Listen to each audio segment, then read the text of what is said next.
Hello, hello! Today we are doing Shoal Atoll 4B. This is the Donkey Kong Country Tropical Freeze Any Percent Guide. I'm sure you've all heard that a million times by now. And this is also known as Tropical Keys. It's a very relaxing stage. This is not a difficult stage. Really don't have to worry about too much. I mean, if you wanted to make it difficult, then the way you make it difficult is by having, like, you know, the most optimal swimming possible. This is a good stage, certainly, to practice your swimming, that's for sure.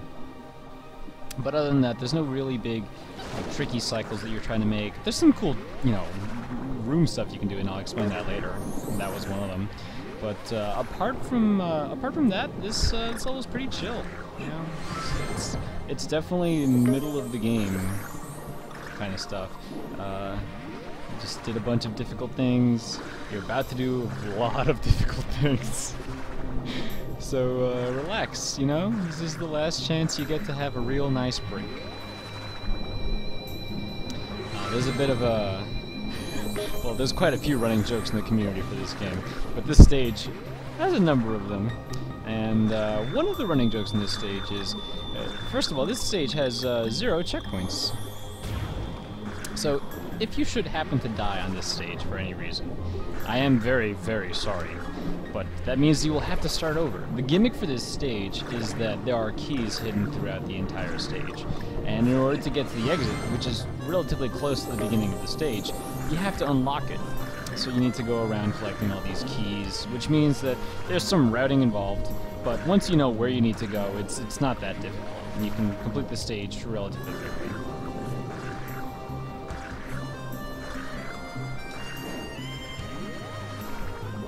Not to mention you get some aquatic ambience.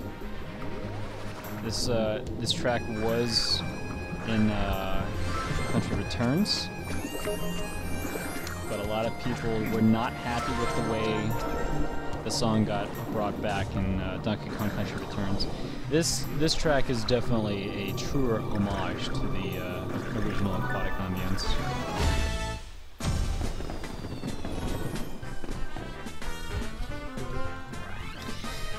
So, let's go ahead and, I'm going to bring back Cranky Kong, because I stated in an earlier video that should you be able to do a very difficult thing and complete Rockin' Relics with Diddy as your partner, you will get to start this stage with Diddy.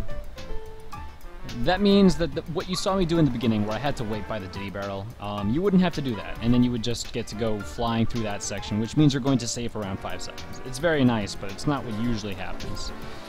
And I do not plan on doing it anytime soon myself, unfortunately. It is really cool, though, and I someday will be doing it. But in the meantime, we are going to explain... Oh, that reminds me. Don't forget your drops! Okay. So we're going to explain how it is that you usually tackle this stage. Now, there's a lot of leeway at the beginning of the stage because of the fact that you're just trying to catch that cranky cycle. So if you want to screw around, there's a K. So you just gotta step on that wooden bridge up there. What I like to do is just drop and make sure you're at an angle that you can swim easily into this this first tunnel. So I'm going to explain the biggest way you're going to save time while you're in this stage, and that would be in all the room transitions.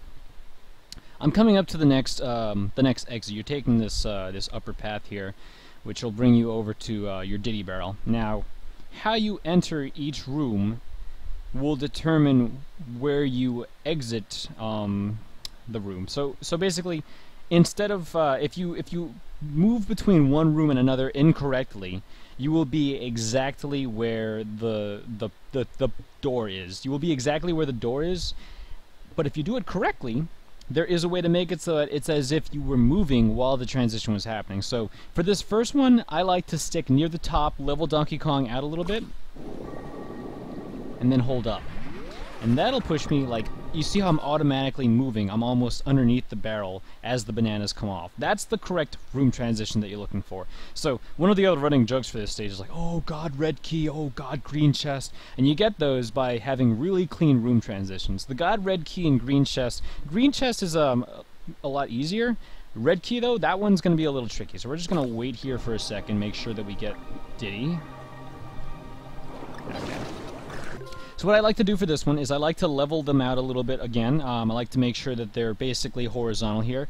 I'm trying to turn Donkey Kong and Diddy in such a way that in the next room, you're basically picturing like what the next room looks like, and you're pretending that you're already moving through it. So in this next one, I'm going to level out, and then on the next scene that comes in, I'm going to wait for a little bit, and then I'm going to press and hold down left. And this way, Donkey Kong will come out of the tube and duck into the red key really quickly. I managed to get it the first time. Let's see if I can get it again this time. So left, down. Ah, there we go. Perfect. So that room transition that I just did, from up there, from the red key room, you want to be going left and down. And you want to kind of have yourself angled on the left side of it. And what that does is that brings you down to the bottom of this screen. And the reason why is because if you try to quickly move to the right, you'll be fighting the current, because the room ejects you and then it has a current that prevents you from going backwards. So you want to follow the current into the current that's coming up from the bottom of the screen, and that'll push you back up really quickly. Just like that. So there's the red key, there's the red chest, which has the green key in it. You go back up. Again, you want to be towards the top, leveling out a bit. Pops you out right here. Now for this one, you want to level out, and then when you are just about to get into the next room transition, just hold down and make sure you spin at the last second. So boost, down, spin. That puts you all the way over here. And you can use some of the jet stream to boost you along, because as it's pushing you, if you boost while you're in that, it'll add both speeds to you. So for this next one, you want to make sure that you're getting right around here, and then you want to do, if you have a bit of boost speed, it helps you, but you're basically trying to do a roll or a corkscrew from here, angled more down, but to the right a bit. And you want to hold right coming out of it. Okay, I did not do that one correctly, unfortunately. If you do manage to get this one correctly, you will basically spawn in this room on top of the green chest. Which is why, that's why, like, the first one, the God Red Key, you get it really quickly. God Green Chest is like you're going to be on top of the green chest. So for this next transition, this one's a little trickier, but it is possible to get. You want to make sure that you're coming in just below the top. Don't bonk into the top of that, because sometimes that can happen. And every bonk in an underwater stage will cost you about half a second. You lose all that speed, you stopped, and you have to start back up again. So you want to get through just underneath the top, and then you want to make sure you do, yet again, another spin as you're going into it. Well, there's your bonk. Okay, that'll spit you out in here. Oh, and I did that one incorrectly too. If you saw Donkey Kong bumped his head on the way out. Yeah, you want to be a little more towards the middle on that one. Now in this room, you want to actually kind of hurry up, because the banana rings are actually the next, they open the next door for you. So they kind of shrink and then grow back out. The one that we want to get is at the end of this room. And if we boost all the way over there, it'll actually be in its shrinking animation still, which means that we can collect it as quickly as possible. What you want to do is you want to make sure you start at the top of the ring and then quickly loop around from counterclockwise type of position. So 1, 2, and in this one right here, collect. Yes, okay. So for this room transition, you got to wait until the door opens fully. Test it out yourself a couple times. You can get the visual reading for when it's actually open, but it's more important, again, not to bonk, and then you can just go afterwards. This one's also a tricky room transition that you might want to get, but the way I've gotten it sometimes would be you enter the room almost straight through the middle, and then you press up and left going into it. And then you want to make sure that you have good speed so that you can hold left coming out of it. Okay, let's see if I get it. That wasn't bad. Okay, this one's really easy to get. Now you want to just stay near the bottom, like this. You want to level out towards it, and then just hold down on your way out. Just hold down. There you are. Much further. So for this, you just want to make sure that you get between these fish. Click the blue key, the blue chest at the bottom, turn back up. Make sure you don't get hit by them on the way up. Now for this room transition, you want to kind of hug the top right side, and make sure that you're either there's two ways you can do this transition. You either get a really nice and clean transition where you're in control of Donkey Kong, but if you notice, let's try and stop this from happening real quick. Notice that when Donkey Kong is right now in this position that Donkey Kong's in, it is easy to turn right if I want to. If I turn left, Donkey Kong will have to go through a different animation where he flips around in the water. So as you're going up and out of this exit, you want to make sure that Donkey Kong is either in this position in such a way that he will be facing right, or you want to bonk so that he's fixing himself during the transition in the next room. You can just easily start swimming. Either one is viable. Now, Donkey Kong is facing left right now. There we go. Yeah, he had to fix himself a little bit. Now, this room transition is actually not favorable because if you do so, you'll actually be really close to the spiky fish. I've done it a few times. You have to be really, like, it spits you out basically into his hitbox, so it's a really risky room transition to do. It doesn't benefit you the first time because you're just going for Diddy anyway. You have to wait for Diddy. So go up, boost a couple more times, underneath. Then you're back to this same room transition. You want to be near the top again. And then one more time towards the bottom on this one. Just hold down afterwards. Very easy.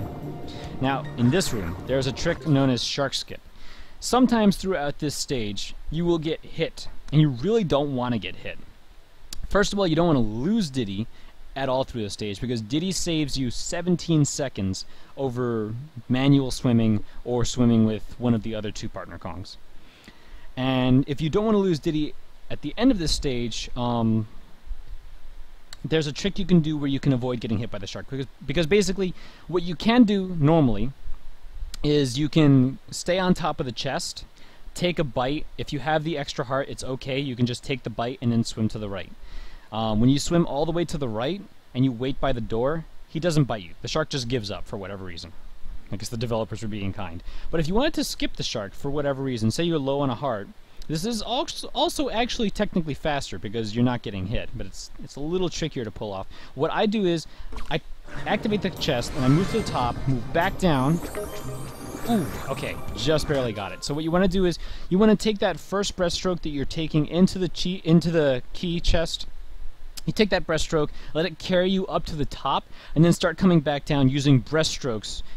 I do usually 2 breaststrokes to get back down, and then I'm facing the right.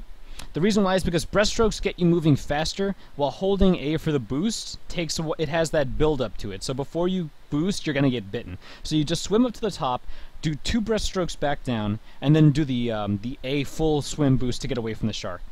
You're manipulating his position in such a way that he won't be near you or that he won't be able to catch up to you. It's pretty tricky to do, but if you can get it, you get the key without taking the hit as the key spawns, so you're already swimming by the time the key is activated and you can just take it right to the door. Then once you bounce into the store, you can do whatever you want. 4 twirls is enough to wait and kill some time right there. And Diddy, if you don't lose Diddy, you do move a little bit faster in this last section. So that's Shoaltol, pretty easy stage. Really nothing super crazy going on in here. You can make it a little harder on you if you want. You can save quite a bit of time by not having any bonks. Really clean swimming is the saving grace of this stage for you. So once you finish this stage, with or without Diddy, you'll be going to C-Stack Attack. This is a very difficult stage, but the intro for this stage, I'll go into more detail about it later. It doesn't matter if you have a partner or not. So don't panic if you lose Diddy at the end of the stage. Just realize that it is more beneficial to keep Diddy if you can. Let's go ahead and do this stage. I have never done this stage. Well, I guess I did do it in Time Attack once, but I'm just going to go ahead and default it to Diddy. I don't really remember practicing this stage a whole lot in Time Attack. It's not a difficult stage. Most of the practice that I've ever gotten on this stage was in actual runs. Swim, swim.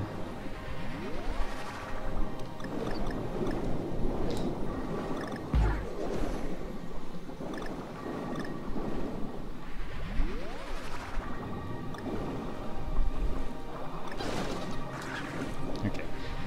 Yeah, a little dangerous. Oh, okay. Got it. You can hear the bonks when you get them.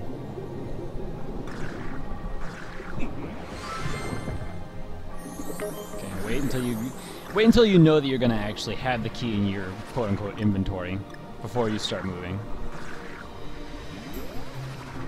Okay. Pick up some of that current speed.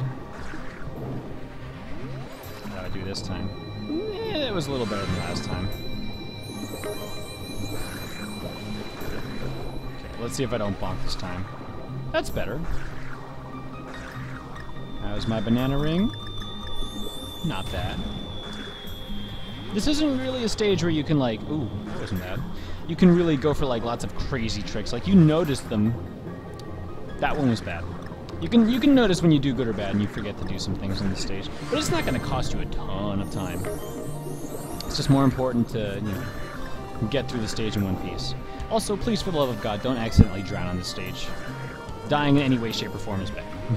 You just immediately lose all your progress. You don't have any keys, you have to get them all over again.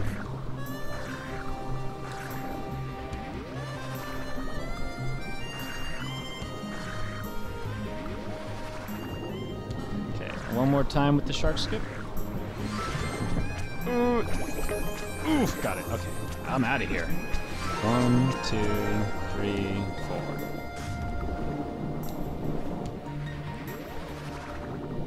Oh, this is gonna be a sick PB for me. Look at that. I saved over 20 seconds of my old time. That's good. Yeah, Shoal Atoll, tropical keys, lots of good fun. I definitely recommend going through the stage a couple times just to get a feel for it, but this shouldn't be a stage that you get stuck on for too long. So I hope that this guide helped, and I hope that you thoroughly relaxed and enjoyed this stage, because now we're coming up on the second gauntlet of this game. Between 4-5, 4-6, Fugu, and 5-1. And don't worry, I will do my best to make sure that you are well equipped and well prepared to handle it. See you next time.